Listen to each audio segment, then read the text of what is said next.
Hello friends, welcome to CivilsTap YouTube channel. और आप सब लोग देख रहे हैं हमारी स्थापना intensive revision of foundation concepts की सीरीज, जिसमें हम आपके लिए हर दिन सुबह 8 बजे का ये जो लेक्चर लेके आ रहे हैं, आपके लिए इंपॉर्टेंट जीएस के टॉपिक्स का क्विक रिवीजन करवा रहे हैं। ठीक है, तो आप ज्योग्राफी का मॉड्यूल आप लोग देख रहे हैं और इसमें आज डे 5 हम लोग डिस्कस करने जा रहे हैं। We have already covered 4 such sessions. ठीक है, हम 4 सेशंस को ऑलरेडी कवर कर चुके हैं, जिसमें हमने 2 मार्च को फर्स्ट सेशन किया था, वहां पे हमने कुछ इंपॉर्टेंट टॉपिक्स की बात की थी।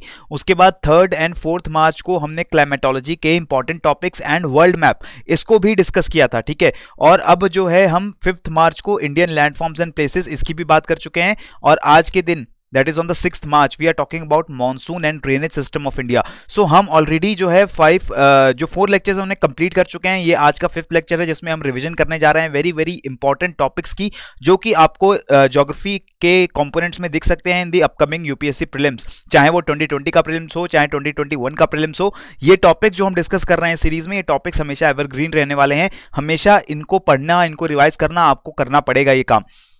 तो फ्रेंड्स, इसी मॉर्निंग सेशन के साथ, जैसा कि आप जानते हैं कि हम शाम को 8 बजे एक एमसीक्यू सेशन भी कर रहे हैं, जिस एमसीक्यू सेशन में हम बेसिकली क्या करेंगे, जिन टॉपिक्स को हम इस सेशन में मॉर्निंग में रिवाइज कर रहे हैं, उन्हीं टॉपिक्स को ध्यान में रखते हुए हम शाम को आज के दिन एमसीक्यूज को सॉल्व करने वाले हैं आपके साथ। यानी कि आज हम monsoon and drainage system of India in topics के ऊपर जो बेस्ड एमसीक्यूज होंगे, यूपीएससी प्रीलिम्स में पिछले सालों में पूछे जा चुके हैं या आगे आने वाले ईयर्स में पूछे जा सकते हैं, उनको हम सॉल्व करेंगे साथ मिलकर और देखेंगे कि हमारी प्रिपरेशन जो चल रही है particularly for geography static component वो किस तरीके की चल रही है। एंड दिस इनिशिएटिव, यहाँ पे हम ज्योग्राफी के 7th मार्च तक 6 सेशंस लेने वाले हैं। इसके बाद हम एनवायरमेंट का कंपोनेंट स्टार्ट करेंगे और इसी तरीके से सारे स्टैटिक के कंपोनेंट्स को आपके साथ कवरेज की जाएगी। मॉर्निंग में उनके इंपॉर्टेंट टॉपिक्स को रिवाइज किया जाएगा और शाम को हम उनके एमसीक्यूज को सॉल्व करेंगे।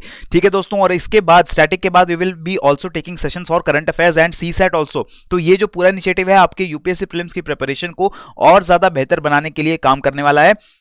तो चलिए दोस्तों, सबसे पहले ये सेशन स्टार्ट करते हैं, बात करते हैं about Indian monsoons. So Indian monsoons को हमने क्रैश कोर्स किया, अगर आपने सिविल स्टैप का क्रैश कोर्स कंसल्ट किया है तो आपने इंडियन मॉनसून्स को बहुत ही डिटेल में मेरे साथ कवर कर रखा है। अगर हम रिवीजन की बात कर रहे हैं तो किन चीज़ों के बारे में हमें किन चीज़ों के बारे में रिवाइज कर लेना चाहिए रिगार्डिंग मॉनसून्स, तो बेसिकली डेफिनेशन क्लियर होनी चाहिए। सबसे पहले तो मॉनसून्स का मतलब क्या है कि मॉनसून्स हम उन विंड्स को कहते हैं which change their direction with the change off season. So monsoon winds जो होती हैं वो बेसिकली सीजनल चेंज के साथ अपनी डायरेक्शन को रिवर्स कर देती हैं। During the summer months they blow in a particular direction and बिल्कुल रिवर्स डायरेक्शन हो जाती है विंटर मंथ्स में।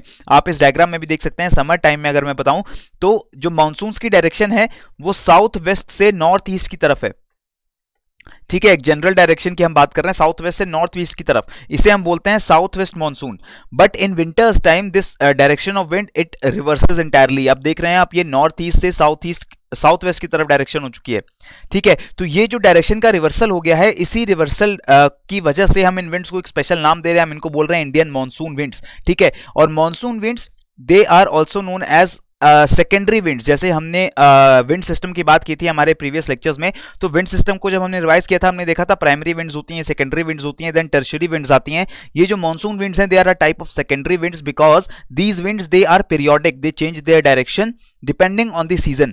कहां कहां ऑब्जर्व करने को मिलती हैं ये विंड्स, इसके बाद ये इंपॉर्टेंट हो जाता है, आपको पता होना चाहिए कि ट्रॉपिकल मॉनसूनल क्लाइमेट में आपको ये विंड्स देखने को मिलती हैं which change their direction according to the season. So किन एरियाज में दिखता है ये पर्टिकुलर मॉनसून विंड्स, आपको इंडियन सब कॉन्टिनेंट में देखने को मिलेगा, south east Asia, parts of central and western Africa में भी आपको देखने को मिलता है monsoon season, and observance of monsoon winds भी आपको इन जगहों पे देखने को मिलती है। इंडिया की अगर हम पर्टिकुलरली बात कर रहे हैं, बेसिकली हम जो मॉनसून को पढ़ने वाले हैं, हम इंडिया की बात करने वाले हैं। मॉनसून विंड्स क्या है, ये हम क्लाइमेटिक टाइप्स में भी डिस्कस कर चुके हैं लास्ट लेक्चर्स में, कि जो क्लाइमेटिक टाइप्स होती हैं उसमें से एक टाइप होती है ट्रॉपिकल मॉनसूनल क्लाइमेट। लेकिन जो हम मॉनसून्स को पढ़ेंगे, हम बेसिकली इंडिया को फोकस में रखते हुए मॉनसून्स की रिवीजन करने वाले हैं। और इंडिया को अगर फोकस में रखें तो साउथ वेस्ट मॉनसून विंड जो ब्लो करती हैं वो किस टाइम पे ब्लो करते हैं, June to September. North east monsoon winds वो ब्लो करेंगी October to December, that is the during winter months. So ये एक टाइम पीरियड है, इस टाइम पीरियड को आपको नहीं भूलना है। जून से सितंबर तक पूरे इंडिया में मॉनसून रहने वाला है, एंड अक्टूबर से दिसंबर तक नॉर्थ ईस्ट मॉनसून, यानी जो रिवर्सल हो गया है डायरेक्शन का, वो नॉर्थ ईस्ट मॉनसून आपको विंटर मंथ्स में देखने को मिलेगा। जो साउथ वेस्ट मॉनसून है, it exists in 2 branches, from bay of Bengal and from Arabian sea. आप देख सकते हैं इस डायग्राम में बे ऑफ बंगाल से भी विंड्स ओरिजिनेट होकर आ रही हैं एंड अरेबियन सी से भी विंड ओरिजिनेट होकर आ रही हैं। तो इसका ध्यान रखना है। जो साउथ वेस्ट मानसून आता है during the summer months, after the summer months, ये दो ब्रांचेस का बना हुआ होता है, south bay of Bengal branch and Arabian sea branch. इन दो ब्रांचेस से आती हैं monsoon winds and these winds they come in the Indian subcontinent और हिमालयास तक। ये जो दोनों ब्रांचेस हैं ये सेपरेट ब्रांचेस रहती हैं और हिमालयास से एनकाउंटर होने के बाद these two branches they start merging together. अगर हम फीचर्स की बात कर रहे हैं इंडियन मानसून की, तो आपको पता होना चाहिए ये 4 फीचर्स आपको रटे होने चाहिए। सडन ऑनसेट होता है इंडियन मानसून का, यानी कि सडन बर्स्ट आता है, अचानक से जो मानसून विंड्स हैं वो रेनफॉल क्रिएट करना स्टार्ट कर देती हैं on the western coast of our country. Gradual progress है, धीरे धीरे मानसून विंड्स आगे बढ़ते हैं, पूरे इंडिया को कवर करना स्टार्ट करते हैं। जून में इंडिया में एंट्री हो जाती है मानसून्स की, ठीक है। जो हम एनसीईआरटी की अगर बात करें, अगर स्टैंडर्ड सोर्सेज की बात करें, तो हर जगह आपको ये देखने को मिलेगा जून 1 को इंडिया में मानसून जो है उसकी एंट्री हो जाती है, ये बताया जाता है। हालांकि ये date is not a very fix date, ठीक है। ये हम ऐसे नहीं बिल्कुल कह सकते कि 1 जून है यहाँ पे मानसून की एंट्री हो गई।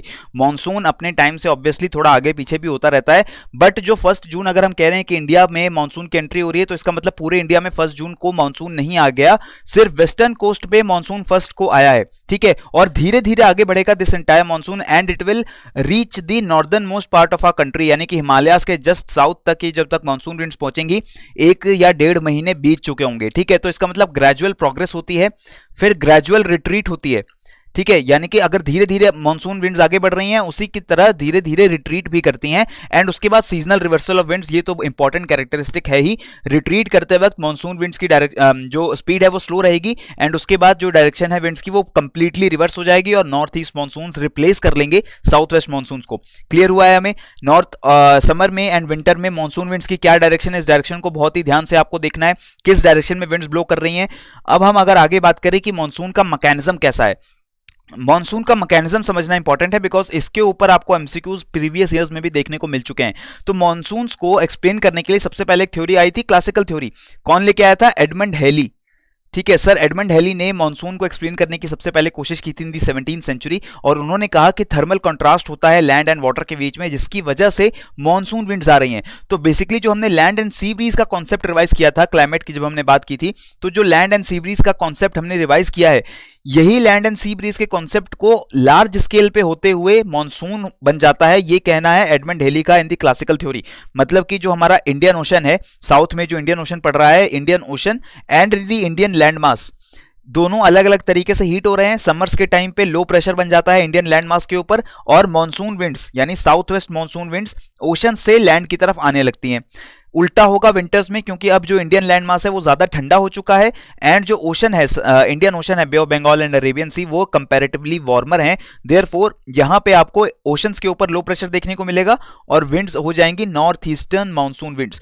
तो एडमंड हेली ने ये कहा कि basically land and sea breeze, ये जो लैंड और वाटर का अलग अलग गर्म होने का स्पीड है, इसी की वजह से मानसून आते हैं। गर्मी में जो मानसून विंड्स आ रही हैं, साउथ वेस्ट मानसून विंड्स आ रही हैं, बेसिकली वो क्या है? वो सी ब्रीज है, ठीक है। बहुत बड़े स्केल पे सी ब्रीज चल रही है, और जो नॉर्थ ईस्ट मानसून विंड्स हैं वो बड़े स्केल पे लैंड ब्रीज चल रही है, लैंड से ओशंस की तरफ विंड जा रही हैं। तो ये कहना था हमारे क्लासिकल थ्योरी में एडमंड हेली जी का। बट ये जो थ्योरी है ये बिल्कुल करेक्ट थ्योरी इसको नहीं कह सकते, बिल्कुल करेक्ट थ्योरी नहीं है, क्योंकि ड्रॉबैक्स हैं इसके। क्या ड्रॉबैक्स हैं? अनइक्वल डेवलपमेंट ऑफ मानसून हो रहा है। अगर यही सिंपल सा मैकेनिज्म होता लैंड और वाटर के हीटिंग वाला, तो इसका ये मतलब होता कि हर साल आपकी जो मानसून विंड्स थी उनकी जो स्ट्रेंथ है, उनके द्वारा जो मॉइस्चर लाया जाता है इंडिया में, वो लगभग सेम होना चाहिए था, बहुत ज्यादा वेरिएशंस नहीं होनी चाहिए थी इंडियन मानसून में। बट ये हमें वेरिएशंस देखने को मिलती हैं। इसका ये मतलब हुआ अनइक्वल डेवलपमेंट होता है मॉनसून्स का, और ये जो अनइक्वल डेवलपमेंट हो रहा है ये बताता है कि सिर्फ इस सिंपल एक्सप्लेनेशन से आप एक्सप्लेन नहीं कर पाएंगे मॉनसून्स को। और भी दूसरी इंट्रिकेसीज हैं, जैसे सडन बर्स्ट ऑफ मॉनसून्स क्यों हो रहे हैं, एक्सप्लेन नहीं होगा इस थ्योरी से। ओकेजनल डिलेज क्यों हो रहे हैं, ये भी एक्सप्लेन नहीं होगा। तो आपको क्लासिकल थ्योरी में बस ये समझ लेना है, क्लासिकल थ्योरी का मतलब हुआ कि लैंड एंड सी ब्रीज को लार्ज स्केल पे मॉनसून बोल दिया गया है क्लासिकल थ्योरी में। और इस थ्योरी के कुछ ड्रॉबैक्स भी हैं, और वो ड्रॉबैक्स भी आपको पता होना चाहिए कि मॉनसून एक बहुत कॉम्प्लेक्स प्रोसेस है, कभी कम आता है मॉनसून, कभी ज्यादा आता है। तो ये जो कॉम्प्लेक्स प्रोसेसेस हैं, कॉम्प्लेक्स फीचर्स हैं मॉनसून के, वो एक्सप्लेन नहीं हो पाते हैं ड्यू टू क्लासिकल थ्योरी। तो इसके ऊपर अगर आपको कोई एमसीक्यूज देखने को मिले तो उसको आप सॉल्व कर पाएंगे। क्लासिकल थ्योरी बहुत सिंपल थ्योरी है, इसमें ज्यादा डिटेल में आपको नहीं जाना है। इसके ड्रॉबैक्स क्या हैं, क्यों क्लासिकल थ्योरी बिल्कुल करेक्ट थ्योरी नहीं है, ये आपको पता होना चाहिए। अब अगर बात करें, एक और थ्योरी बाद में लाई गई थी, इसको हमने बोला air mass theory. Air mass theory में क्या कहा गया कि जो आईटीसीजेड है, आईटीसीजेड की अपने बात की थी, इंटर ट्रॉपिकल कन्वर्जेंस जोन, जहां पे आके ट्रेड विंड्स जो है वो मीट करती हैं, कन्वर्ज करती हैं नियर अबाउट द इक्वेटर। तो ये कहा गया एयर मास थ्योरी में कि बेसिकली जब नॉर्दर्न हेमिस्फीयर में समर आने वाला है तो सन जो है वो नॉर्थ की तरफ शिफ्ट कर रहा है, यानी कि वो ट्रॉपिक ऑफ कैंसर के ऊपर आ रहा है, ठीक है। और जब ट्रॉपिक ऑफ कैंसर के ऊपर सन आता है तो ये जो आईटीसीजेड है ये भी नॉर्थ की तरफ शिफ्ट हो जाता है, because the higher temperature areas they are also shifting northwards because of the apparent movement of sun. तो इस थ्योरी के अकॉर्डिंग, एयर मास थ्योरी के अकॉर्डिंग क्या हुआ, आईटीसीजेड शिफ्ट हो गया। आईटीसीजेड शिफ्ट होके इंडियन लैंडमास तक आ गया है, because Indian landmass was getting very very warm, बहुत ज्यादा गर्म हो रहा था, and because of the high temperatures in the Indian landmass this ITCZ intertropical convergence zone has shifted into the Indian landmass. जब आईटीसीजेड इंडियन लैंडमास में आ गया तो इसका मतलब साउथ हेमिस्फीयर से जो ट्रेड विंड्स आ रही थी आईटीसीजेड की तरफ, अब उन्हें इक्वेटर क्रॉस करके नॉर्दर्न हेमिस्फीयर में आना पड़ेगा। जब वो नॉर्दर्न हेमिस्फीयर में आएंगी तो उनपे कोरियोलिस फोर्स जो लग रही है अब वो उन्हें डिफ्लेक्ट करना स्टार्ट करेगी टुवर्ड्स देयर राइट।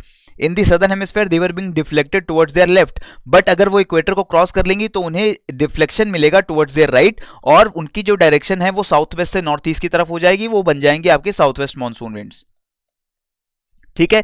और जब विंटर्स आ रहे हैं, यानी कि जो आईटीसीजेड है सन के साथ साथ साउथ में शिफ्ट हो गया, तब नॉर्मल जो ट्रेड विंड्स की डायरेक्शन है वो दोबारा रिस्टोर हो जाएगी, और ट्रेड विंड्स जिस डायरेक्शन में फ्लो करती थी, दैट इज नॉर्थ ईस्ट से south west, easterly trade, easterlies बोलते हैं इनको, तो ये जो विंड्स हैं दोबारा से रिस्टोर हो गई, और हमें जो north east trade winds north east monsoon देखने को मिल रहा है वो बेसिकली नॉर्मल ट्रेड विंड्स हैं। तो ये एयर मास थ्योरी बता रही है कि जो भी मॉनसून का फिनोमिना हमें देखने को मिलता है वो क्या है, आईटीसीजेड का माइग्रेशन हो रहा है। आईटीसीजेड माइग्रेट होकर नॉर्दर्न इंडियन प्लेन्स में आ चुका है because of high temperatures, and that is why the trade winds which were coming from the southern hemisphere वो इक्वेटर पे आके अब कन्वर्ज नहीं हो रही है, वो नॉर्दर्न हेमिस्फीयर में आ रही हैं, इंडियन लैंडमास तक पहुंच रही हैं, और कोरियोलिस फोर्स की वजह से वो हमें साउथ वेस्ट मॉनसून विंड्स जैसी लग रही हैं। तो ये एयर मास थ्योरी ने हमको बताया, लेकिन ये थ्योरी भी बिल्कुल करेक्ट थ्योरी नहीं है। जो करेक्ट थ्योरी है करंट टाइम पे, जिस थ्योरी को सबसे ज्यादा वाइडली एक्सेप्ट किया जाता है ऑल ओवर द वर्ल्ड, इसको बोल रहे हैं डायनामिक थ्योरी। डायनामिक थ्योरी को बहुत ज्यादा आपको कंफ्यूज होने की जरूरत नहीं है, इसमें ऐसा नहीं कि कुछ बहुत नई चीज बता दी गई है। डायनामिक थ्योरी में बस इतना बोला गया कि जो मॉनसून का पूरा मैकेनिज्म है, पूरा सिस्टम है, it is a very complex system, बहुत ही सिंपल सिस्टम नहीं है। किसी एयर मास थ्योरी या क्लासिकल थ्योरी से हम बिल्कुल एक्सप्लेन नहीं कर देंगे इसको। ये डायनामिक थ्योरी है, इसमें बहुत सारे अलग अलग फैक्टर्स हैं जिनका रोल होता है। उन अलग अलग फैक्टर्स की फ्रीक्वेंसी क्या है, उनकी स्ट्रेंथ क्या है, इस पे डिपेंड करेगा कि मॉनसून जो है वो किस तरीके का आने वाला है हर साल में। कौन से वो फैक्टर्स हैं जो इन्फ्लुएंस करेंगे मॉनसून को, अब ये फैक्टर्स इंपॉर्टेंट हो जाते हैं। जैसे कि मॉनसून क्या है, एक डायनामिक सिस्टम है, frequency, intensity and regularity of which is determined bye combination of factors. Monsoon का जो सिस्टम है, फ्रीक्वेंसी क्या होगी, कितना स्ट्रॉन्ग मॉनसून आएगा, क्या रेगुलरली मॉनसून आएगा, ये सब चीजें इन फैक्टर्स पे डिपेंड करेंगी। पहली तो बात differential heating of land and sea, यानी कि जो क्लासिकल थ्योरी थी वो सही थ्योरी थी लेकिन कंप्लीट थ्योरी नहीं थी। शिफ्टिंग ऑफ आईटीसीजेड भी करेक्ट फैक्टर है लेकिन कंप्लीट फैक्टर नहीं है, और भी फैक्टर्स हैं जो मॉनसून को प्रभावित कर रहे हैं, मॉनसून को इन्फ्लुएंस कर रहे हैं। What are those factors? Heating of Tibet plateau, Tibet plateau में एक्सट्रीम हीटिंग होती है ड्यूरिंग द समर टाइम्स, ये एक रीजन है। Role of jet streams, we have studied about jet streams, हमने इनके बारे में बात की है, क्रैश कोर्स में भी हमने इसके बारे में बात की थी। Subtropical jet, Somali jet and tropical easterly jet, these are some jet streams which have a role to play in the formation of Indian monsoons. Then Indian ocean dipole and El Nino La Nina, इनके जब हमने बात की थी तो हमने देखा था कि ये जो दोनों फिनोमेना हैं ये भी इंडियन मॉनसून्स को प्रभावित करने वाली हैं, इंडियन मॉनसून्स की स्ट्रेंथ को इंक्रीज या डिक्रीज कर सकते हैं Indian ocean dipole and El Nino and La Nina phenomena. किस तरीके से फैक्टर्स इंफ्लुएंस कर रहे हैं इंडियन मॉनसून्स को, उसको फटाफट रिवाइज करते हैं। सब ट्रॉपिकल जेट स्ट्रीम, ये एक परमानेंट जेट स्ट्रीम है, ये किस तरीके से इंफ्लुएंस कर रही है? बेसिकली होता क्या है, जब विंटर्स हैं नॉर्दर्न हेमिस्फीयर में, ठीक है, विंटर्स जब नॉर्दर्न हेमिस्फीयर में होंगे उस टाइम पे ये जो आपकी सब ट्रॉपिकल जेट स्ट्रीम है ये काफी इक्वेटर वर्ड आ गई होती है। याद करिए मैंने आपको बताया भी था कि जेट स्ट्रीम्स के बारे में जब हमने डिस्कशन की थी, रिवीजन किया था स्थापना के कॉन्सेप्ट्स में, तब हमने जेट स्ट्रीम में देखा था कि जब विंटर्स आएंगे ये जेट स्ट्रीम्स क्या होंगी, एक्सपैंड हो जाएंगी। जब समर्स आएंगे तो ये श्रिंक हो जाएंगी, पोल्स की तरफ चले जाएंगे। सारी जो जेट स्ट्रीम्स हैं वो पोल्स के अराउंड घूमती रहती हैं, पोल्स के अराउंड जो है ईस्ट से वेस्ट चक्कर लगाती रहती हैं, ठीक है। ये नॉर्थ पोल है हमारा, अगर हम नॉर्थ पोल को टॉप से देख रहे हैं तो जेट स्ट्रीम्स हमें कुछ इस तरीके से मूव करती हुई दिखती हैं। जब समर्स आते हैं तो ये जेट स्ट्रीम्स का पूरा ये जो सर्कल है ये छोटा रहता है, जब विंटर्स आएंगे तो ये सर्कल बड़ा हो जाता है। जब विंटर्स में सर्कल बड़ा हो रहा है, इसका मतलब क्या हुआ कि ये जेट स्ट्रीम है ये बेसिकली ज्यादा साउथ तक, ज्यादा इक्वेटर तक पहुंच रही हैं और समर्स में ये सिकुड़ के पोल्स की तरफ चली जाती हैं। तो इसलिए जब नदर्न हेमिस्फीयर में विंटर्स होगा तो इसका मतलब जो सब tropical jet stream of the northern hemisphere है वो काफी साउथ तक इक्वेटर के पास जाने की कोशिश करेगी। और ये जो जेट स्ट्रीम है विंटर्स के टाइम पे, नदर्न विंटर्स के टाइम पे कहां होती है? South of Himalayas.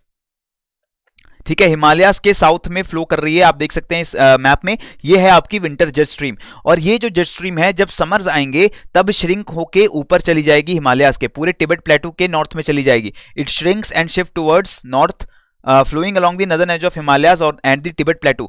यानी कि आप समर्स में देखिए, अब इस डायग्राम में देखिए, ये जो जेट स्ट्रीम है अब इंडियन लैंड मास से विथड्रॉ कर चुकी है और कहां पहुंच गए? तिब्बत प्लेटू के नॉर्थ के ऊपर से मूव करके जा रही है। ठीक है, तो ये जो शिफ्टिंग हुआ है आपके सब ट्रॉपिकल जेट स्ट्रीम का, ये बहुत बड़ा रोल प्ले करने वाला है मॉनसून की विंड्स को अट्रैक्ट करने में। ठीक है, southern branch brings western disturbances from Mediterranean.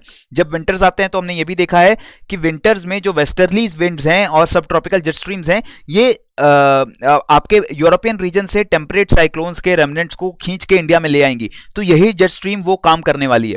ठीक है, ये जो जेट स्ट्रीम है यही काम करने वाली है। आपको रिवीजन के इस पूरे सिस्टम में क्या ध्यान रखना है? जेट स्ट्रीम विंटर्स में हिमालयास के साउथ में है और जब समर्स आएंगे नदर हेमिस्फीयर में ये हिमालयास के नॉर्थ में श्रिंक कर जाएगी, विथड्रॉ कर जाएगी हिमालयास के नॉर्थ में।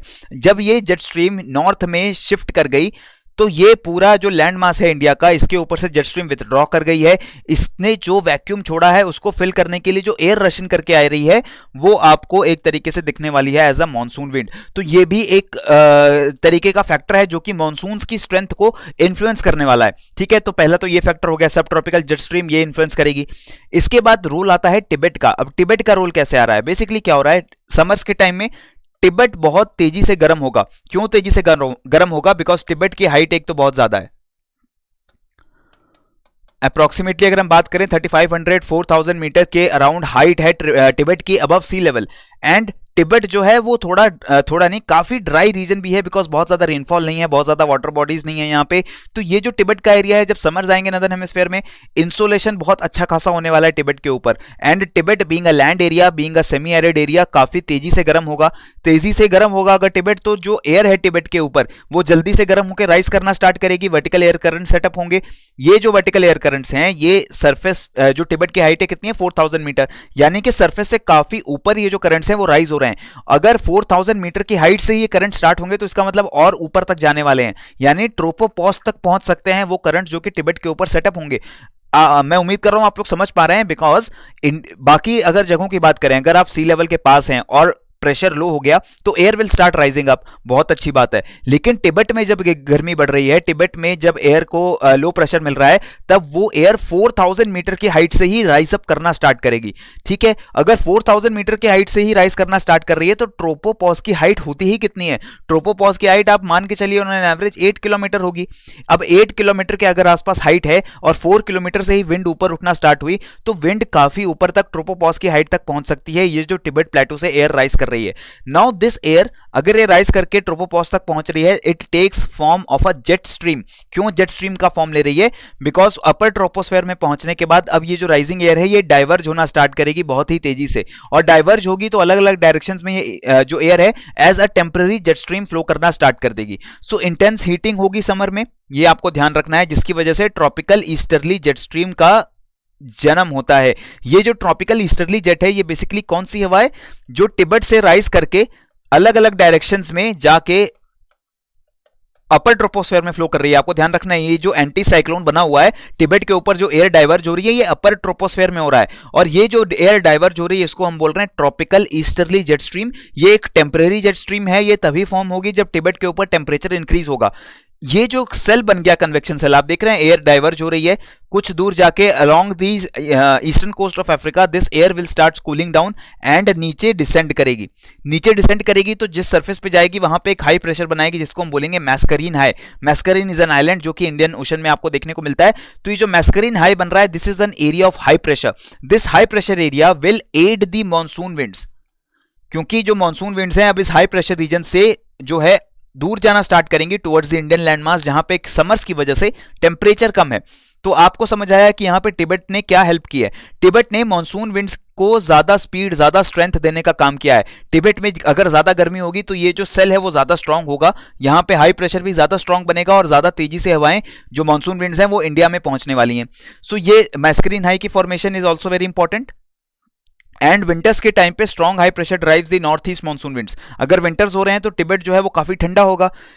टिबेट में कॉन्टिनेंटल इंटीरियर भी है, तो एक तरीके से आप समझ सकते हैं कि एनुअल रेंज ऑफ टेम्परेचर भी बहुत हाई है टिबेट में। इसका मतलब कि विंटर्स में टिबेट पे हाई प्रेशर भी बहुत तगड़ा बनने वाला है, बहुत स्ट्रॉन्ग हाई प्रेशर बनने वाला है।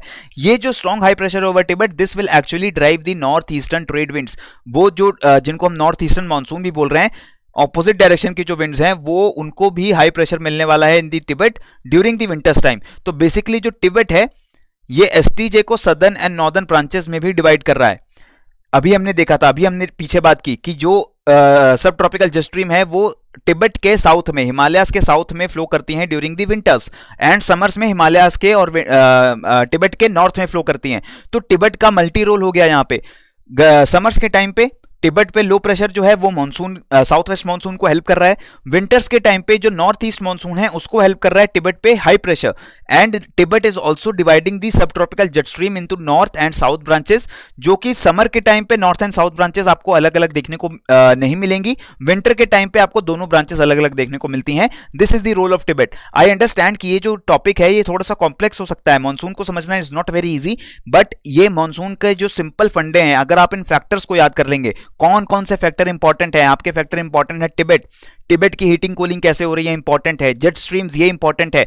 जेट स्ट्रीम्स परमानेंट भी इंपॉर्टेंट है, टेम्पररी भी इंपॉर्टेंट है। परमानेंट जेट स्ट्रीम में सब ट्रॉपिकल जेट इंपॉर्टेंट है और टेम्पररी में ट्रॉपिकल ईस्टर्ली जेट। ये जो जेट स्ट्रीम्स हैं ये आपकी इंपॉर्टेंट जेट स्ट्रीम्स हैं जो कि मानसून की फॉर्मेशन को इन्फ्लुएंस करने वाली हैं। अब अगर आईओडी की बात करें तो इसको हमने लास्ट लेक्चर्स में डिस्कस किया था। पॉजिटिव आईओडी होता है जब आपका वेस्टर्न इंडियन ओशन, वहां पे ज्यादा आपको टेम्परेचर देखने को मिलता है, ज्यादा लो प्रेशर देखने को मिलता है as compare to the eastern ocean. और नेगेटिव आईओडी में बिल्कुल उल्टा होने वाला है, ईस्टर्न साइड पे ज्यादा टेम्परेचर देखने को मिलेंगे। तो इस केस में पॉजिटिव आईओडी ये मॉनसून को हेल्प करेगा, ठीक है। और जो नेगेटिव आईओडी है वो मॉनसून को हेल्प नहीं करेगा, वो मॉनसून को रिटार्ड करेगा। So the strength of monsoon उसको थोड़ा सा ज्यादा सपोर्ट मिलेगा पॉजिटिव आईओडी से। क्यों मिलेगा? बिकॉज अगर वार्मर है आपका western Indian ocean, this means this area is adding more evaporation, ज्यादा इवेपोरेशन हो रही है इस जगह पे, ठीक है। और सब ट्रॉपिकल जेट स्ट्रीम, टिबेट की हीटिंग, ये सब चीजें, ये सारे अगर वेरिएबल बिल्कुल सही तरीके से काम कर रहे हैं तो जो विंड्स इंडिया की तरफ आने वाली हैं इस रीजन से वो ज्यादा मॉइस्चर लेके आएंगी और ज्यादा रेनफॉल करवाएंगी। उल्टा होगा नेगेटिव आईओडी में, बिकॉज अगर यहाँ कूलर देन नॉर्मल वाटर्स हैं तो इवेपोरेशन उतना नहीं होगा एंड जो साउथ वेस्ट मानसून आएगा वो उतना मॉइस्चर लेके नहीं आ पाएगा। तो ये इंडियन ओशन का इफेक्ट है on the particular mechanism of Indian monsoon. अब हम दोस्तों बात करने वाले हैं about drainage system of India. आप कहेंगे एल नीनो के बारे में, हाँ एल नीनो के बारे में भी मुझे आपको एक चीज बतानी है। एल नीनो पे भी, एल नीनो से भी इफेक्ट पड़ता है मानसून के ऊपर। एल नीनो जो है आपके मानसून को रिटार्ड करेगा, मतलब उसको नेगेटिवली इंपैक्ट करेगा, और ला नीना जो है ये इसको हेल्प करेगा। ला नीना मॉनसून्स को हेल्प करने वाला है और अल नीनो मॉनसून्स को थोड़ा सा नुकसान पहुंचाने वाला है। इतना ही आपको रिवाइज करना है, इतना ही आपको याद रखने की जरूरत है, और ज्यादा डीप में जाने की जरूरत नहीं है।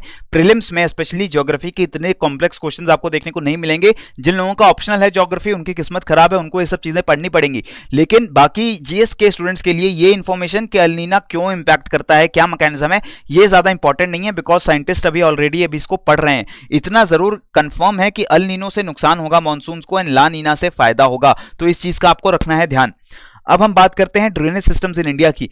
ड्रेनेज सिस्टम की बेसिक डेफिनेशन क्या है, इसको एक बार दोबारा से रिवाइज कर लेते हैं। Network of such channels is known as drainage system. जो रिवर्स की ड्रेनेज का एक सिस्टम होगा उसको हम बोल देंगे ड्रेनेज सिस्टम। उस ड्रेनेज सिस्टम में क्या क्या आएगा, उसमें मेन रिवर आएगी, उसकी ट्रिब्यूटरीज एंड सब ट्रिब्यूटरीज आएंगी, सोर्सेज आएंगे रिवर के, और जो वाटर शेड है इस पूरे सिस्टम के अराउंड, ये वाटर शेड क्या होगा, ये एक हाई ऑल्टीट्यूड एरिया होगा जो बाकी रिवर सिस्टम से इस रिवर सिस्टम को, ड्रेनेज सिस्टम को अलग कर रहा होगा। तो वाटर शेड को आप ये मान सकते हैं कि एक ऐसा रीजन,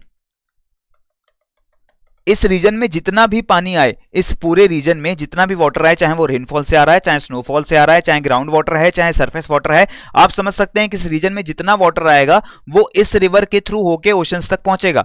तो जो वाटर शेड होता है उसमें जो सारा वाटर होता है वो एक ही जगह पे जाके इकट्ठा होता है, उसका एग्जिट पॉइंट एक ही होने वाला है। ठीक है, तो ये हो गया हमारा एक ड्रेनेज सिस्टम। ऐसे ही बहुत सारे ड्रेनेज सिस्टम बने हुए हैं इंडिया में, हर कंट्री में ऐसे ड्रेनेज सिस्टम है, एंड इंडिया में भी काफी सारे ड्रेनेज सिस्टम है। इन ड्रेनेज सिस्टम्स को हम ये भी बोल सकते हैं कि जो एरिया इस ड्रेनेज सिस्टम ने ड्रेन किया है, इसको हम बोल रहे हैं रिवर बेसिन और ड्रेनेज बेसिन। तो अब यहां पे फर्क क्या है between a drainage basin and a drainage system? Drainage system जिस एरिया को ड्रेन करता है उसको ड्रेनेज बेसिन बोलते हैं। तो ड्रेनेज बेसिन में क्या आएगा? सिर्फ एरिया, वो एरिया जिसमें जितना भी वाटर था उसको एक ड्रेनेज सिस्टम कैप्चर कर लेता है, उसको हम बोल रहे हैं ड्रेनेज बेसिन। और ये जो ड्रेनेज सिस्टम है इसमें क्या आ रहा है? इसमें वो रिवर्स आ रही हैं, उनकी ट्रिब्यूटरीज आ रही हैं, सब ट्रिब्यूटरीज आ रही हैं, ये सारी जो सिस्टम बना रही हैं चीजें, ये सारे जो स्ट्रीम्स हैं, चैनल्स हैं, ये जो सिस्टम बनाते हैं इसको ड्रेनेज सिस्टम बोलते हैं। एंड ये सिस्टम जिस एरिया में से वाटर को कैप्चर कर रहा है उस पूरे एरिया को ड्रेनेज बेसिन बोलते हैं। क्लियर हुई है बात? जैसे अगर मैं गंगा रिवर सिस्टम की बात करूंगा तो वहां पे गंगा, उसकी ट्रिब्यूटरीज, उनकी सब ट्रिब्यूटरीज, ये सारी सिस्टम आ जाएगा। लेकिन अगर मैं गंगा बेसिन की बात कर रहा हूं तो मैं बेसिकली उस पूरे एरिया की बात कर रहा हूं, state of Uttarakhand, Uttar Pradesh, Jharkhand, Bihar, West Bengal, ये पूरा रीजन जहां से वाटर कैप्चर होकर गंगा रिवर सिस्टम में जा रहा है, ये आपका गंगा रिवर बेसिन बन जाएगा। तो ये आपको डिफरेंस क्लियर हो गया है। वाटरशेड क्या है? वाटरशेड वो बाउंड्री है जो एक ड्रेनेज सिस्टम को दूसरे से अलग कर रहा है। Special arrangement of streams is known as drainage pattern. अब यहां देखिए, ड्रेनेज पैटर्न एक और टर्म है, इसमें क्या हो रहा है? हम स्पेशल अरेंजमेंट की बात करते हैं। स्पेशल अरेंजमेंट मतलब जो एंगल्स हैं, ज्योमेट्री है, किस तरीके की ज्योमेट्री में जो रिवर्स हैं वो सिचुएटेड हैं। मेन रिवर से आके अगर ट्रिब्यूटरीज राइट एंगल पे मिल रही हैं तो ये एक ड्रेनेज पैटर्न होगा। एक होता है डेंड्राइटिक ड्रेनेज पैटर्न, जहां पे ट्री ब्रांच की तरह आपको रिवर्स देखने को मिलती है, उसकी ट्रिब्यूटरीज देखने को मिलती हैं। रेडियल ड्रेनेज पैटर्न होता है जहां पे एक सेंट्रल पॉइंट से आउटवर्ड्स फ्लो करती हैं रिवर। फिर एक सेंट्रिपिटल ड्रेनेज होती है जब एक लोअर पॉइंट पे अलग अलग डायरेक्शन से रिवर आके डिबाउच करती हैं। तो ये सारे ड्रेनेज पैटर्न्स हैं जिसमें हम बेसिकली स्ट्रीम्स की ज्योमेट्रिक अरेंजमेंट को ड्रेनेज पैटर्न बोल रहे हैं। ठीक है, तो ये बेसिक डेफिनेशंस हैं, इनमें ज्यादा कंफ्यूज होने का स्कोप भी नहीं है। और अगर इनके ऊपर एमसीक्यूज आते हैं तो आपको बहुत ही केयरफुली देखना है, एग्जैक्ट डेफिनेशंस याद करके जानी है और उनके हिसाब से अपने आंसर्स को मार्क करना है। अब हम बात करेंगे टाइप्स ऑफ ड्रेनेज सिस्टम की। तो इंडिया को फोकस में रख के हम यहां बात कर रहे हैं। ठीक है, सबसे पहले साइज के ऊपर बात करेंगे। मेजर, मीडियम, माइनर, तीन तरह की क्लासिफिकेशंस होंगी on the basis of size. अगर 20,000 किलोमीटर स्क्वायर से ज्यादा का कैचमेंट एरिया का मतलब क्या है? बेसिन। बेसिन साइज की बात हो रही है यहां पे। जो बेसिन साइज है अगर वो 20,000 किलोमीटर स्क्वायर से ज्यादा का है तब हम कहते हैं मेजर रिवर बेसिन बन गया। इंडिया में 14 सच बेसिन है। क्लियर है? मीडियम रिवर बेसिन क्या होगा? मीडियम रिवर बेसिन में 2000 से 20,000 किलोमीटर स्क्वायर तक का जो एरिया है वो होगा। एंड 20,000 किलोमीटर से भी छोटा अगर कोई एरिया है तो उसको हम बोलेंगे माइनर रिवर बेसिन। तो मेजर, मीडियम, माइनर, ये तीन टाइप की क्लासिफिकेशंस होंगी। 14 मेजर रिवर बेसिन है इंडिया में, 44 माइनर मीडियम है, एंड न्यूमरस यानी कि काफी ज्यादा माइनर रिवर बेसिन हैं। लेकिन 85% ऑफ टोटल ड्रेनेज, मतलब जितना वाटर, सरफेस वाटर इंडिया में अलग अलग रिवर्स में फ्लो करता है, उसका 85% water is flowing in only the major river basin. तो आपको ये ध्यान रखना है, ये जो 14 रिवर बेसिन हैं मेजर वाले, इसमें सबसे ज्यादा अमाउंट ऑफ वाटर फ्लो करने वाला है। तो सबसे बड़े बड़े जो रिवर बेसिन हैं उनमें ही सबसे ज्यादा वाटर होगा। ये जो छोटे minor and medium river basin हैं, ये छोटी छोटी स्ट्रीम्स एंड उनके रिवुलेट्स के बेसिन है। इनका एरिया कोई बहुत ज्यादा बड़ा नहीं है और ना ही इनमें वाटर की जो अमाउंट है वो बहुत ज्यादा होती है। अब रिवर फ्लो के अगर बेसिस पे बात करें तो perennial and non perennial reverse के दो अलग अलग डिमार्केशंस होते हैं। पेरेनियल रिवर्स वो होंगी जिनमें through out the year flow बना रहेगा, और सीजनल रिवर्स वो होंगी, नॉन पेरेनियल रिवर्स वो होंगी जहां पे सीजनल डिस्ट्रीब्यूशन होगा वाटर का। कुछ सीजन में ज्यादा अमाउंट ऑफ वाटर है और कुछ सीजन में बहुत ही कम अमाउंट ऑफ वाटर है, तो वो आपकी सीजनल रिवर्स बन जाएंगी। On the basis of drainage orientation, India की अगर बात कर रहे हैं तो bay of Bengal drainage, Arabian sea drainage and inland drainage, ये तीन तरीके की ड्रेनेज होती हैं। जो रिवर्स बे ऑफ बंगाल में जाके डिबाउच कर रही हैं वो बे ऑफ बंगाल ड्रेनेज का पार्ट है। जो अरेबियन सी में जाके गिर रही हैं वो अरेबियन सी ड्रेनेज का पार्ट है। बट कुछ रिवर्स ऐसी भी हैं जो कि ओशंस तक या सीज तक नहीं पहुंच पाती, बिकॉज उनमें वाटर का क्वांटिटी बहुत ज्यादा नहीं है, तो उन रिवर्स को इनलैंड ड्रेनेज भी के अंडर लाया जाता है। वो इंडिया के इनलैंड ही एरियाज में कहीं पे जाके गायब हो जाती हैं। जैसे कि बहुत सारी रिवर्स नॉर्थ वेस्ट इंडिया में अगर हम बात करें, घग्गर रिवर, लूनी रिवर, ये रिवर्स ओशंस तक पहुंच ही नहीं पा रही, वाटर बॉडीज तक पहुंच ही नहीं पा रही, बीच में ही किसी स्वम्पी एरियाज में, किसी लेक में जाके डिबाउच हो जाती हैं। तो ये आपकी इनलैंड ड्रेनेज बन गई। बे ऑफ बंगाल ड्रेनेज में 77% ऑफ एरिया ड्रेन हो रहा है, 90% of total surface water is going towards bay of Bengal. ऐसा क्यों हो रहा है? बिकॉज जो 14 मेजर रिवर बेसिन्स है ना, ये जो 14 सच बेसिन्स हैं मेजर रिवर बेसिन्स, इसमें से ज्यादातर रिवर बेसिन्स जो हैं किस तरफ डिबाउच करने वाले हैं, बे ऑफ बंगाल की तरफ। चाहे आप बात करें ब्रह्मपुत्रा बेसिन की, गंगा बेसिन की, गोदावरी, कृष्णा, कावेरी, ये सारी जो रिवर्स हैं, इवन महानदी, ये सारी रिवर्स जा रही हैं बे ऑफ बंगाल की तरफ। कुछ ही मेजर रिवर्स हैं जो कि अरेबियन सी में जाके डिबाउच करती हैं, जैसे नर्मदा, तापी, माही, साबरमती। तो ये कुछ रिवर्स हैं जो अरेबियन सी में जाएंगी, और इसी वजह से अरेबियन सी में आपको बहुत ही कम वाटर अमाउंट लगता है, लेस देन 10% का वाटर अमाउंट है, जो कि वेस्ट फ्लोइंग रिवर्स में होगा। ईस्ट फ्लोइंग रिवर्स में 90% ऑफ सरफेस वाटर फ्लो कर रहा है। ये एक चीज है जिसके बारे में आपको ध्यान रखना है, याद रखना है। फिर हम बात कर रहे हैं क्लासिफिकेशन के on the basis of origin. Origin में कैसे, Himalayan and peninsular river systems. यहां पे हमने ये बेसिकली देखा है कि रिवर्स का ओरिजिन कैसे हुआ है। जो हिमालयन रिवर्स हैं वो हिमालयास की वजह से ओरिजिन उनका हुआ है, क्योंकि हिमालयस का अपलिफ्टमेंट हुआ है, वहां पे काफी सारी स्नोफॉल होता है, वहां पे ग्लेशियर्स की फॉर्मेशन है, and therefore from the snow melt and glacier melt आपको पेरेनियल रिवर्स देखने को मिलती हैं। पेनिनसुलर इंडिया में जो रिवर्स हैं वो काफी पुरानी रिवर्स हैं, एंड जो हिल्स हैं पेनिनसुलर प्लेटू की, वहां पे ओरिजिनेट हो रही हैं। जो हिमालयन रिवर्स है इनका बेसिन लार्ज होगा, पेनिनसुलर रिवर्स में जो बेसिन है वो काफी स्मॉल है। लैंडफॉर्म की अगर बात कर रहे हैं तो डीप वी शेप्ड वैलीज बनती हैं हिमालयन रिवर्स के द्वारा, शैलो यू शेप्ड वैलीज होंगी पेनिनसुलर रिवर की। वाटर फ्लो में obviously Himalayan reverse they will be perennial, क्योंकि उनको मानसून का वाटर भी मिल रहा है, रेनफॉल का वाटर भी मिल रहा है, और जो हिमालय से glacier melt and snow melt आ रहा है वो भी उनको पानी मिल रहा है। लेकिन पेनिनसुलर रिवर जो है वो सिर्फ रेनफॉल पे डिपेंडेंट है अपने वाटर के लिए। साउथ इंडिया में बेसिकली जो अगर विंध्यन रेंजेस से हम नीचे चले जाते हैं तो वहां पे जो भी रिवर्स हैं उनको अपना जो सोर्स है, कहीं भी ग्लेशियर, कहीं भी स्नो मेल्ट देखने को नहीं मिलेगा, सिर्फ रेनफॉल के ऊपर डिपेंडेंट है उन रिवर्स का water. So therefore seasonal flow होगा इन रिवर्स में। कोर्सेज की अगर बात कर रहे हैं तो हिमालयन रिवर्स जो है हिमालयन में ओरिजिनेट होती हैं, उसके बाद नॉर्थ इंडियन प्लेन्स में आके डिबाउच करती हैं। नॉर्थ इंडियन प्लेन्स में जो लैंडफॉर्म्स बनाती हैं ये river, they are meanders and often courses भी शिफ्ट करती हैं ये रिवर्स, क्योंकि पूरा जो नॉर्थ इंडियन प्लेन है वो इन्हीं रिवर्स ने अपने डेपोजिशन से बनाया हुआ है। तो काफी इंटरेस्टिंग कोर्सेज रहते हैं हिमालयन रिवर्स के in the Indian north plains. But peninsular rivers जो है ये रिवर्स पेनिनसुलर इंडिया में हार्ड सरफेस के ऊपर फ्लो कर रही हैं, क्योंकि हमने लास्ट लेक्चर में डिस्कस किया था कि जो इंडिया का लैंडमास है उसमें जो पेनिनसुलर इंडिया है, ये पेनिनसुलर इंडिया इग्नियस रॉक का बना हुआ है, सबसे स्टेबल लैंड मासेस में से एक है वर्ल्ड के। सो ये जो हार्ड सरफेस है, इग्नियस रॉक की सरफेस है, इसके ऊपर पेनिनसुलर रिवर्स फ्लो कर रही हैं। इनके पास ना ही ज्यादा वाटर है as compare to Himalayan rivers, ना इनकी स्पीड ज्यादा है as compare to Himalayan rivers. So therefore इनके जो कोर्सेज होते हैं वो स्ट्रेट होते हैं, ज्यादा इरोजन नहीं कर पाती हैं रिवर्स, अपने कोर्सेज को मॉडिफाई नहीं कर पाती हैं बहुत ज्यादा, क्योंकि जिस एरिया में फ्लो कर रही हैं वो एरिया भी थोड़ा हार्ड है, एरिया जो है वहां पे इग्नियस रॉक ज्यादा है, एंड रिवर की इरोसिव कैपेबिलिटी भी उतनी ज्यादा नहीं है जितनी कि हिमालयन रिवर्स की होती है। फिर बात आती है डेल्टा फॉर्मेशन होती है by the Himalayan reverse, and जो पेनिनसुलर रिवर्स हैं वो स्मॉलर डेल्टास बनाती हैं, क्योंकि उनके पास बहुत ज्यादा सेडिमेंट्स नहीं होते, और कुछ रिवर्स जो हैं वो एस्टुअरीज बनाती हैं like Narmada and Tapi. Clear है, बिकॉज उनके पास सेडिमेंट जो हैं वो बहुत ही ज्यादा कम है। तो ये हिमालयन एंड पेनिनसुलर रिवर्स के बीच का डिफरेंस है, इसको भी आपको बहुत ही ध्यान से सारे डिफरेंसेस को याद रखना है, इनको रट लेना है। अब हम बात कर रहे हैं ड्रेनेज सिस्टम्स की, जो कि इंडिया में मेजर ड्रेनेज सिस्टम्स हमने देखे, 14 मेजर ड्रेनेज सिस्टम्स हैं, उनकी हम बात करेंगे, उनको थोड़ा डिटेल में डिस्कस करने की कोशिश करेंगे। तो इस मैप में I have shown you the drainage systems जो कि इंडिया के पूरे लैंडमास में फैले हुए हैं। इसमें मेजर ड्रेनेज सिस्टम्स को भी शो किया गया है, जो minor and medium drainage systems हैं उनको एक साथ क्लब करके अलग से शो कर दिया गया है, यानी कि 14 ड्रेनेज सिस्टम्स भी आपको देखने को मिलेंगे, एंड इनके अलावा जो minor and medium drainage systems हैं उनको भी क्लब कर दिया गया है, वो अलग अलग से शो नहीं किए गए। तो इस ड्रेनेज मैप में आप देख सकते हैं कि जो हिमालयन रिवर्स हैं इनका बहुत ही बड़ा ड्रेनेज सिस्टम है। अगर आप इंडस रिवर सिस्टम की बात कर रहे हैं, गंगा रिवर सिस्टम की बात कर रहे हैं, ब्रह्मपुत्रा रिवर सिस्टम की बात कर रहे हैं, तो ये बहुत बड़ा एरिया जो है इंडिया का वो इन्हीं रिवर्स ने ऑक्युपाई किया हुआ है, इनके सिस्टम ने ऑक्युपाई किया हुआ है। फिर पेनिनसुलर इंडिया में Godavari has the largest drainage area, followed by Krishna, उसके बाद Mahanadi, Kaveri, these are important rivers. Then other important rivers they include Penneru, Brahmani. Then west India में आपको Narmada, Tapi, Sabarmati and Mahi, these are the prominent rivers. और जो नॉर्थ वेस्ट इंडिया है, बिल्कुल north west है, यहाँ पे आपको सीजनल स्ट्रीम्स देखने को मिलती हैं जो बहुत ही बड़े रिवर सिस्टम्स नहीं है।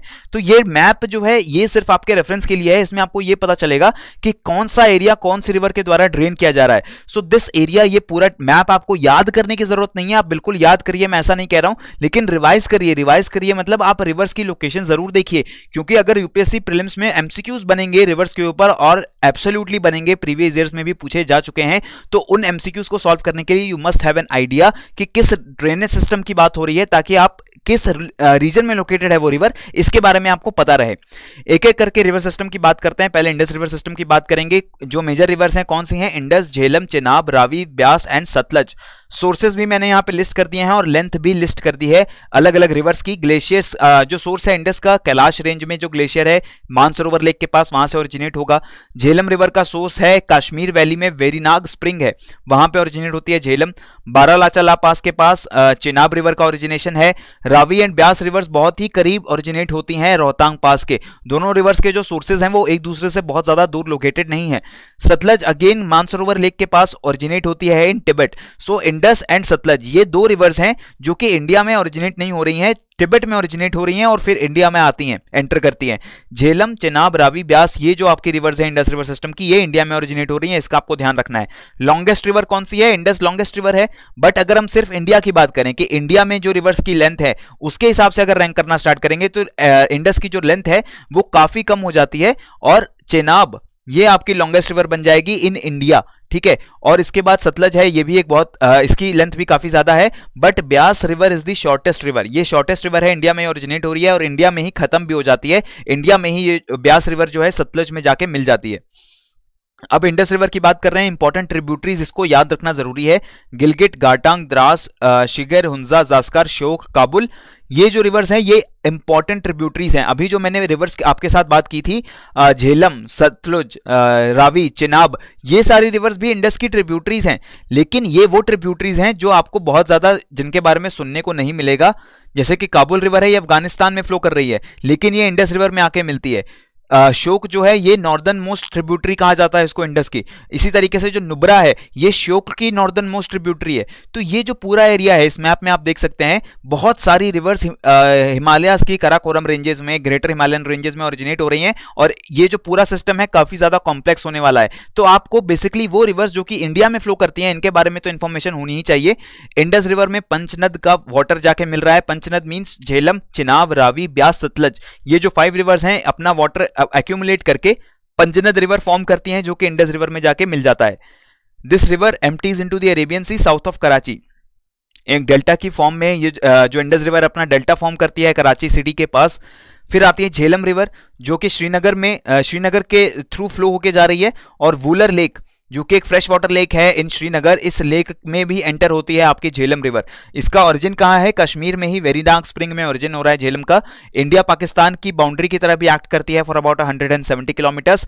Kishan Ganga river and Neelam rivers, they are the important tributaries of Jhelum. इनके ऊपर हाइड्रो पावर प्रोजेक्ट्स भी बन रहे हैं जो भी न्यूज में रहते हैं, क्योंकि इंडिया एंड पाकिस्तान के बीच में जो वाटर शेयरिंग एग्रीमेंट हुआ इंडस वाटर ट्रीटी, उसके रिगार्डिंग उसके केस में ये जो रिवर्स हैं झेलम, रावी, चेनाब, इनकी ट्रिब्यूटरीज, ये रिवर्स और इनके ऊपर बनने वाले हाइड्रो पावर प्रोजेक्ट्स ये आपके लिए इंपॉर्टेंट हो जाते हैं। फिर आती है चेनाब रिवर जो कि बारालाचा पास के पास ओरिजिनेट होगी इन दी स्टेट ऑफ हिमाचल प्रदेश। वहां पे जो लाहौल स्पीति डिस्ट्रिक्ट है वहां पे ओरिजिनेट होने वाली है आपकी चेनाब रिवर।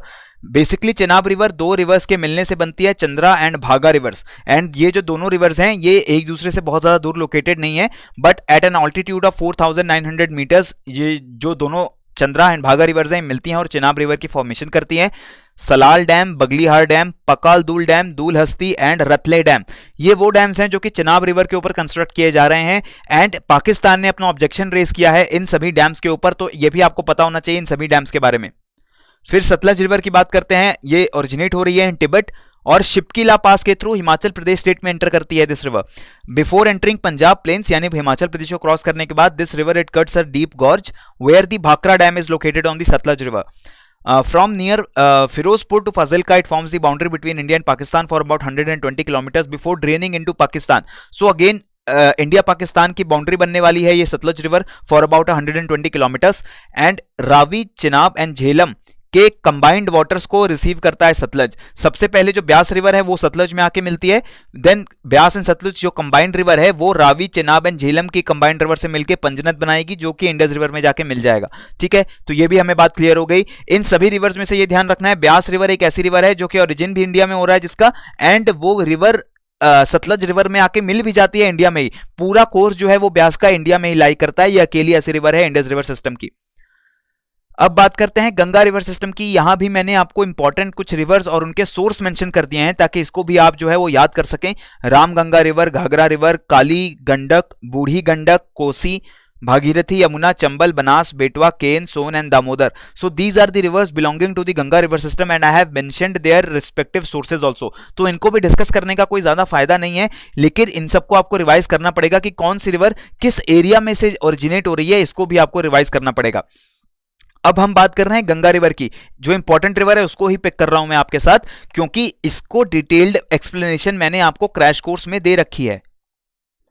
ठीक है, ये ड्रेनेज सिस्टम का जो कॉन्सेप्ट है, जो पूरा टॉपिक है, इसे क्रैश कोर्स में हमने कवर कर रखा है. इसीलिए मैं बहुत डिटेल में यहां पे नहीं जा रहा हूं आपके लिए, क्योंकि अगर बहुत डिटेल में जाएंगे तो ये जो हमारा रिवीजन सेशन है, रिवीजन नहीं रह जाएगी. हम इंपॉर्टेंट चीजों की ही रिवीजन कर रहे हैं यहां पे, और आपको क्रैश कोर्स में जाके भी देख लेना है कि कौन सी चीजें जो मिस हो रही हैं उनको आपको दोबारा रिवाइज करना है. तो गंगा रिवर की बात कर रहे हैं. ये कहां से ओरिजिनेट होगी? गंगोत्री ग्लेशियर से.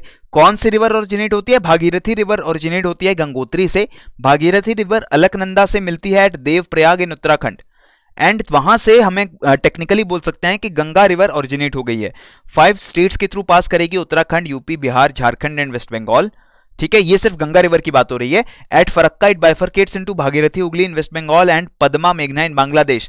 ये जो गंगा रिवर है इसको फरक्का बैराज से 2 स्ट्रीम्स में डिवाइड कर दिया जाता है. एक स्ट्रीम बांग्लादेश चली जाती है पद्मा मेघना के नाम से, और एक स्ट्रीम साउथ की तरफ फ्लो करती है जिसको हम हुगली भी बोलते हैं, गंगा हुगली के नाम से भी जाना जाता है. Then the total length from source to mouth is about 2525 kilometers.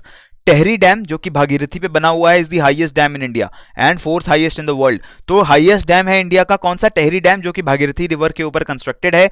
Important tributaries Ghaghara, Gandak, Gomti, Kosi etcetera and Yamuna, Son and Damodar. These are also important right bank tributaries. Left bank, right bank का क्या मतलब है?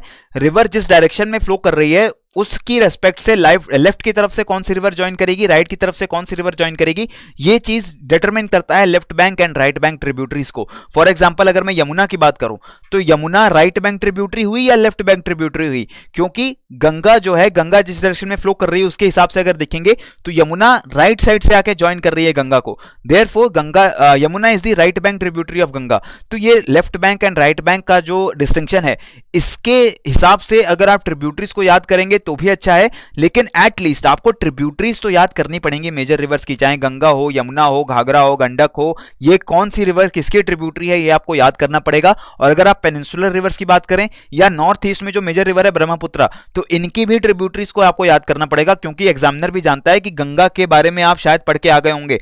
बहुत सारे एस्पिरेंट जो हैं वो भी इसी रीजन से आ रहे होंगे, उन्हें सब कुछ पता होगा about the Ganga river system.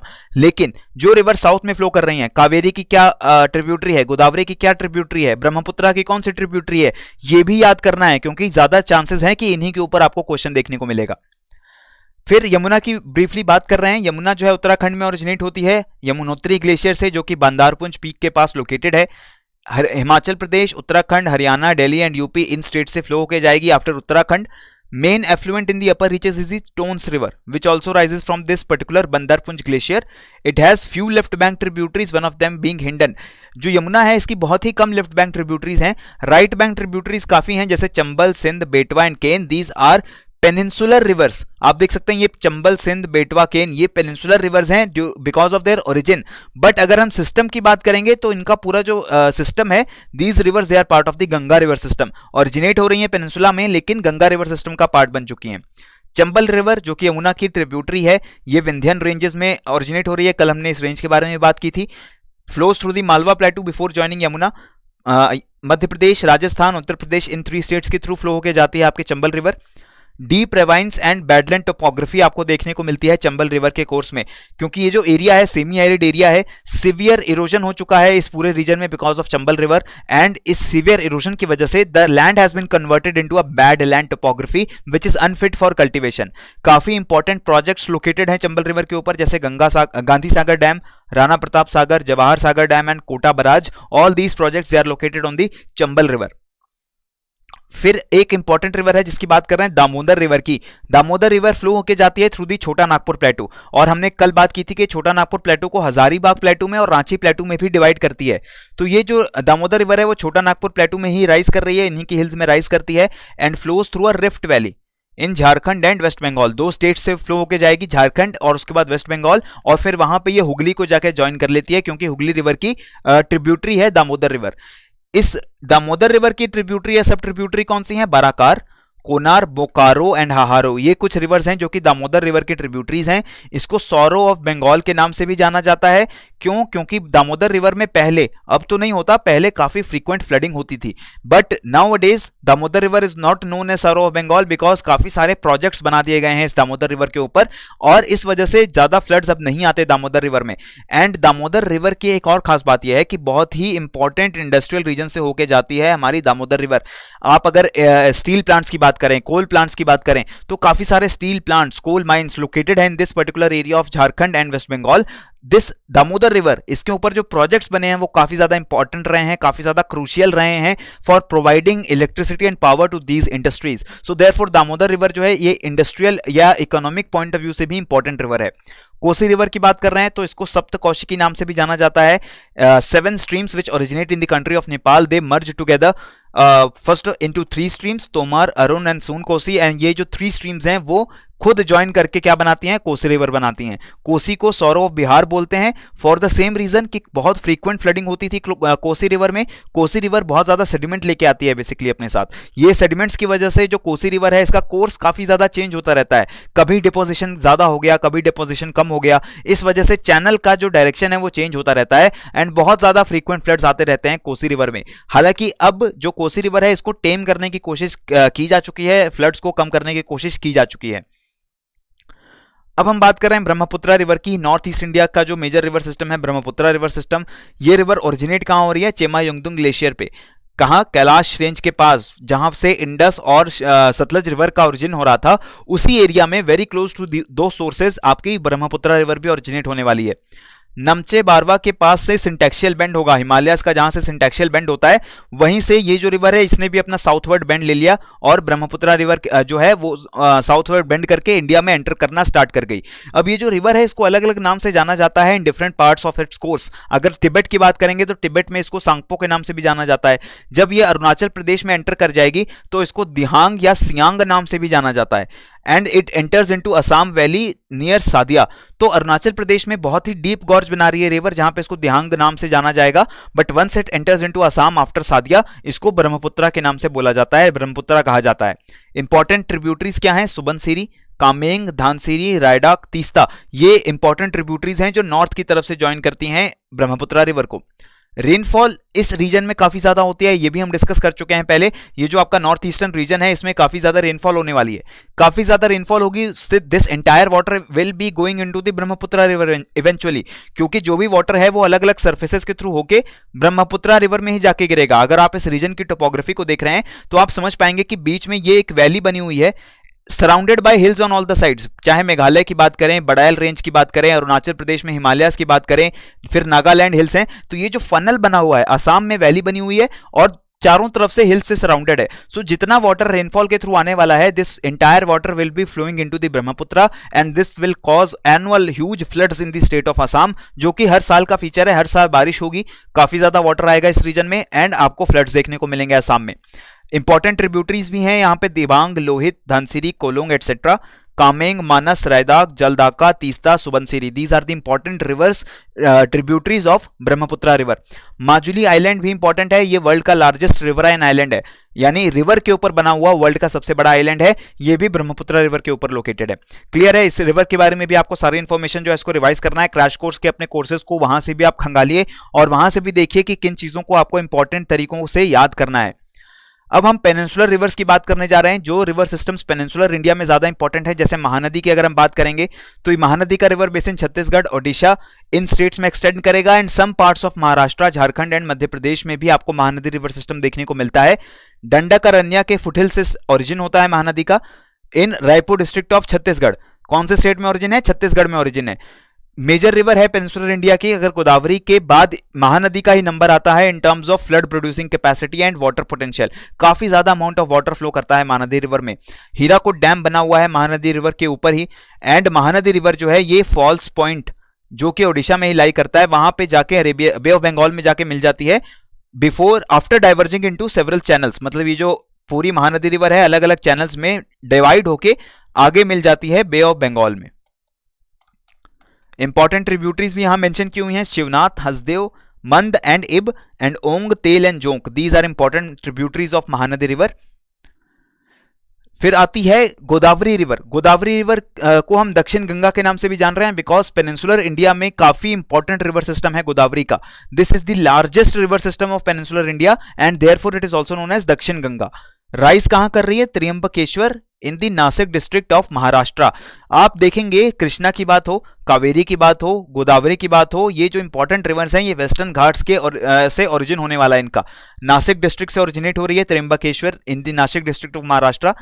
Basin Maharashtra, Telangana, Andhra Pradesh, Chhattisgarh, Odisha, यहां पे आपको गोदावरी रिवर का बेसिन देखने को मिलेगा। एंड सम पार्ट्स आपको Madhya Pradesh, Karnataka and union territory of Puducherry, यहां भी आपको गोदावरी रिवर सिस्टम देखने को मिलेगी। पुडुचेरी कौन सी? जो तमिलनाडु में लोकेटेड है वो पुडुचेरी नहीं, यनम, जो पुडुचेरी की ही यूटी में आ रहा है, बट ये जो यनम टेरिटरी है ये लोकेटेड है आंध्र प्रदेश के कोस्ट पे। तो यनम का जो एरिया है वहां भी वो भी आता है in the Godavari river system. Then left bank tributaries, they are more in number and larger in size, और वो लेफ्ट बैंक ट्रिब्यूटरीज यहां मेंशन की हुई है, जैसे धरना, पेनगंगा, वेनगंगा, वर्धा, प्राणहिता। सो ये जो ट्रिब्यूटरीज हैं फ्रेंड्स, इसको आपको याद ही करना पड़ेगा। या तो आप मैप देखिए बार बार, और मैप देख के हो सकता है आप विजुअलाइज कर सके, चीजों को याद कर पाए, बट सेफ तरीका क्या है? आप चीजों को याद ही करिए, ट्रिब्यूटरीज को याद करिए, बार बार आप पढ़ेंगे, बार बार रिवाइज करेंगे तो बिल्कुल याद हो जाएंगे चीजें, इसमें आपको कोई डिफिकल्टी नहीं होने वाली है। तो लेफ्ट बैंक ट्रिब्यूटरीज काफी सारी हैं गोदावरी रिवर की, आप देख सकते हैं। और यूपीएससी कोशिश भी यही करेगी कि आपको कंफ्यूज करें इन ट्रिब्यूटरीज के नेम में, तो आपको वहां पे कंफ्यूज नहीं होना है, ठीक है। The Manjra is the only important right bank tributary. तो गोदावरी में अगर हम बात करें राइट बैंक ट्रिब्यूटरी की, तो सिर्फ एक इंपॉर्टेंट रिवर है, that is Manjra. It joins the Godavari after passing through the Nizam Sagar reservoir. Nizam Sagar reservoir जो मंजरा रिवर पे लोकेटेड है, ये जो मंजरा रिवर है यही जाके मिलने वाली है गोदावरी रिवर में after passing through the Nizam Sagar reservoir. और ये जो रिवर है ये राइट बैंक ट्रिब्यूटरी है। बहुत सारी लेफ्ट बैंक ट्रिब्यूटरीज हैं जो कि लेंथ में एंड वाटर रिजीम में भी ज्यादा बड़ी हैं एज कंपेयर टू मंजरा।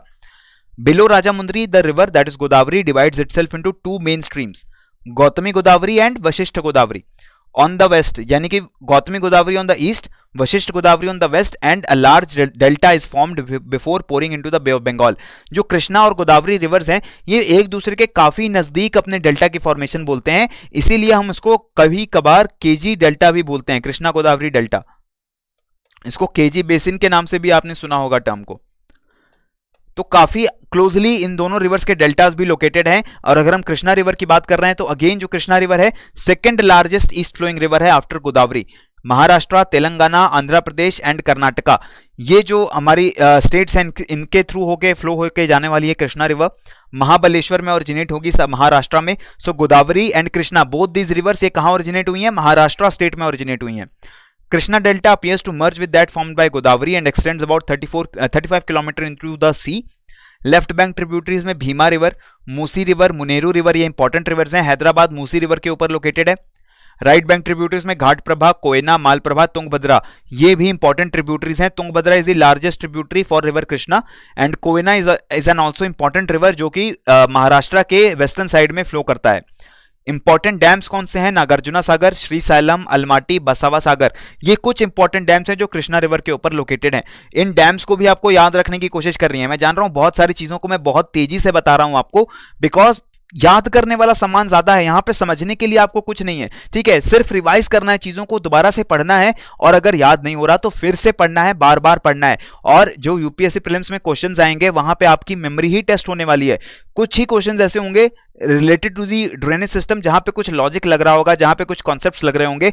ज्यादातर क्वेश्चंस अगर ऐसे आएंगे जो याद करने वाले क्वेश्चन होंगे, जहां पे आपकी मेमोरी को, इंफॉर्मेशन को टेस्ट किया जाएगा। फिर अब आती है कावेरी रिवर सिस्टम जो कि काफी साउथ में लोकेटेड है। ब्रह्मागिरी रेंज ऑफ कर्नाटका में ओरिजिनेट होगा आपका Kaveri river and then it flows through the states of Karnataka, Tamil Nadu, Kerala and union territory of Puducherry. The delta of Kaveri is the most fertile tract in the basin. Red soils occupy the large areas of the basin और delta में आपको alluvial soils देखने को मिलती हैं। सो जो Kaveri river का पूरा बेसिन है काफी फर्टाइल रीजन है पूरे साउथ इंडिया में। The upper catchment area receives rainfall during summer by southwest monsoon and lower catchment during the winter rainfall by the northeast monsoon। तो कावेरी रिवर के साथ एक और पेक्यूलर फीचर क्या है कि जिस जगह पे लोकेटेड है आपकी Kaveri river. South west monsoon से भी रेनफॉल जो आती है वो वेस्टर्न घाट्स में होती है और वहां से आपको कावेरी रिवर को वाटर मिलने वाला है। विंटर्स के टाइम पे जब साउथ वेस्ट मानसून रेनफॉल नहीं होगी तब नॉर्थ ईस्ट मानसून विंड्स की वजह से तमिलनाडु एंड आंध्र प्रदेश के कोस्ट पे रेनफॉल होती है और वो जो रेनफॉल है वो कावेरी रिवर के सदर्न पोर्शन को यानी लेटर हाफ को वाटर प्रोवाइड करने वाला है। इंपॉर्टेंट ट्रिब्यूटरीज भी I have mentioned here, Harangi, Hemavati, Shimsha and Arkavati, Lakshmana Tirtha, Kabini, Bhavani, Noyyal and Amaravati, ये important right bank and left bank tributaries हैं कावेरी रिवर सिस्टम का। शिव समुद्रम फॉल्स भी लोकेटेड है कावेरी रिवर पे, जो कि साउथ कर्नाटका प्लेटू से जब तमिलनाडु में डिसेंड करती है कावेरी रिवर तो शिव समुद्रम फॉल्स की फॉर्मेशन होती है। मेट्टूर रिजर्वायर, होगे नक्कल फॉल्स, ये भी इंपॉर्टेंट फीचर्स हैं जो कावेरी रिवर सिस्टम के ऊपर आपको देखने को मिलेंगे। In the last stage the river divides into two parts, northern branch being known as the Coleroon and southern branch remains as Kaveri. After flowing for about 16 kilometres the two branches join again to form Srirangam island. तो ये जो Kaveri river है अपने lower part में कोलेरॉन and Kaveri दो streams में divide हो जाता है एंड उसके बाद ये दोनों स्ट्रीम्स जो रीजॉइन हो जाती हैं और बीच में श्रीरंगम आइलैंड देखने को मिलता है। तो ये आपका एक रिवराइन आइलैंड बन गया बेसिकली। So this is about the Kaveri river system. Next comes the Narmada river system which is an important river which flows towards the Arabian Sea. अब ये लार्जेस्ट वेस्ट फ्लोइंग रिवर है इंडिया की। वेस्ट फ्लोइंग मतलब Arabian Sea में जाके drain out कर रही है। रिफ्ट वैली में फ्लो करती है नर्मदा, इसको तो हमेशा ध्यान रखना है, रिफ्ट वैली में फ्लो करती है। यही वजह है कि नर्मदा जो है वेस्ट की तरफ फ्लो कर रही है, बाकी सारी रिवर्स ईस्ट की तरफ फ्लो कर रही हैं। मध्य प्रदेश में ओरिजिन है नर्मदा का नियर जबलपुर।